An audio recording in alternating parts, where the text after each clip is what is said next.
ஐயோ நேரம் வேற ஆச்சு. அத்தை லஞ்ச் ரெடி பண்ணிட்டீங்களா? கொண்டு வாங்க. நான் அப்பயே ரெடி பண்ணிட்டேம்மா. இந்தம்மா. இன்னைக்கு என்ன குழம்பத்த வச்சீங்க லஞ்சுக்கு? வந்து சாம்பார் தாம்மா வச்சேன். ஆமா எப்ப பாரு சாம்பார் புளிக்குழம்பு தான் வைக்கிறது. நான்வெஜ் எல்லாம் எடுத்து சமைக்க மாட்டீங்களா? இன்னைக்கு நான் ஆபீஸ் போயிட்டு வர்றதுக்குள்ளேயும் எனக்கு நான்வெஜ் சமைச்சு வைங்க. சரிம்மா. அப்பா இன்னைக்கு ஒரே வேலை. இன்னைக்கு நான்வெஜ் எடுத்து சமைச்சு வச்சிருக்காங்க. ஒரு புளி பிடிக்க வேண்டியது. அத்தை என்னம்மா சொன்னதெல்லாம் ஞாபகம் இருந்துச்சா? சமைச்சிட்டீங்களா? எடுத்துட்டு வாங்க, நான் சாப்பிட்டு இன்னைக்கு ரொம்ப டயர்டா இருக்கு. சொன்ன மாதிரியே நான் சமைச்சிட்டேம்மா. இதோ எடுத்துட்டு வந்துடுறேன். ஏமா கொடுங்க பசி உயிர் போகுது, சாப்பிடணும். இந்தம்மா. வீட்டுல போட்டு எடுத்துட்டு வராம எப்படி எடுத்துட்டு வந்திருக்கு பாரு.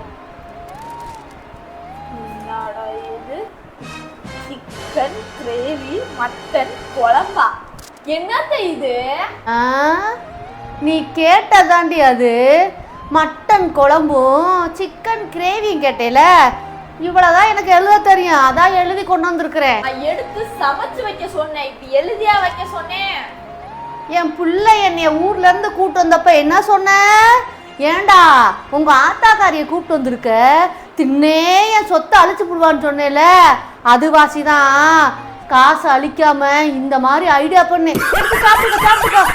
இதுக்கெல்லாம் வாயை கொடுத்துட்டு தேவையா நமக்கு பசியோட வந்து என்ன பண்றது?